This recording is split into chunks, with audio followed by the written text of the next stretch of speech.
ജോലി എന്ത് ജോലി ചെയ്യുന്ന? ജോലി നമ്മള് കൂലിപ്പണിയാ. ആ, എന്ത് നക്ഷത്രം? നക്ഷത്രം ഉത്രട്ടാതി. തൊട്ടാതി.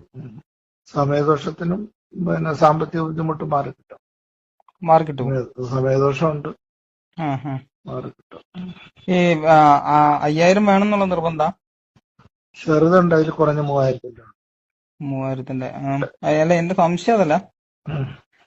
ഈ അതുകൂടെ ഒരു യന്ത്രം നിങ്ങൾക്ക് അവിടെ വെച്ചാൽ പോരെ, അപ്പൊ ഇത് മാറൂല. അപ്പൊ ഇത് 5000-നും 3000-നും കൊടുത്ത് നിങ്ങളുടെ സാമ്പത്തിക ബുദ്ധിമുട്ടില്ലേ മാറുള്ളൂ, ബാക്കിയുള്ളവരുടെ മാറുമോ? നിങ്ങൾക്കല്ലെങ്കിൽ ആ ഒരു യന്ത്രം അവിടെ വെച്ചാൽ പോരാ, പിന്നെ അത് വിറ്റായിട്ട് നിങ്ങൾക്ക് ബുദ്ധിമുട്ട് മാറ്റണോ? ഹലോ ഹലോ, പിണങ്ങിപ്പോവല്ലേ? ഹലോ.